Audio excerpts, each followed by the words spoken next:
Hi అండి, అందరికీ నమస్కారం. Welcome to my channel. ఈ వీడియోలో ఇప్పుడే అందిన వార్త, చంద్రబాబుకు ఘోర ప్రమాదం అండి. షాక్లో పార్టీ నేతలు. పూర్తి వివరాలంటే ఈ వీడియోలో తెలుసుకుందాము. వీడియోని ఎక్కడే కానీ స్కిప్ చేయకుండా ఇంటి వరకు చూడనప్పుడు ఇన్ఫర్మేషన్ పూర్తిగా అర్థమవుతుంది.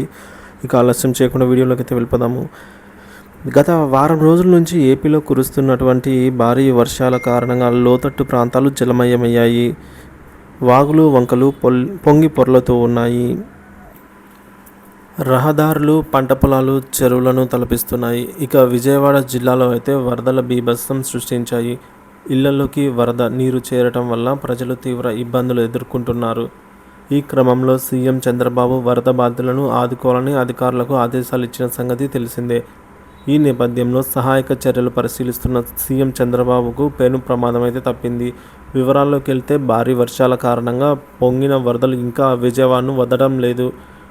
పలు ప్రాంతాల్లో ఇప్పటికే బురదమేరు వరద ప్రవాహం అయితే ప్రవహిస్తోంది. దీంతో సహాయక చర్యలు కొనసాగుతూ ఉన్నాయి. ఈ సహాయక చర్యలను సీఎం స్వయంగా పరిశీలిస్తున్నారు. ఈ సందర్భంగానే సీఎం చంద్రబాబు ముదారా నగర్ రైల్వే ట్రాక్పై అయితే నడుచుకుంటూ వెళ్తున్నారు. ఈ క్రమంలో ట్రాక్ పై నుంచి ట్రైన్ వస్తున్న క్రమంలో భద్రతా సిబ్బంది గమనించి ట్రైన్ వస్తుందని సీఎం చంద్రబాబుకు చెప్పారు.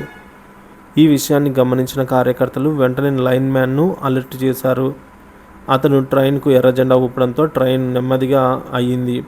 ఈ క్రమంలో చంద్రబాబును సెక్యూరిటీ చుట్టుముట్టారు. చీఫ్ సెక్యూరిటీ ఆఫీసర్ మధుబాబు కూడా చంద్రబాబు వెన్నంటి ఉన్నారు. ట్రైన్ సరిగ్గా 3 అడుగుల దూరంలో ఆగిపోయింది. దీంతో భద్రతా సిబ్బంది ఊపిరి పీల్చుకున్నారు.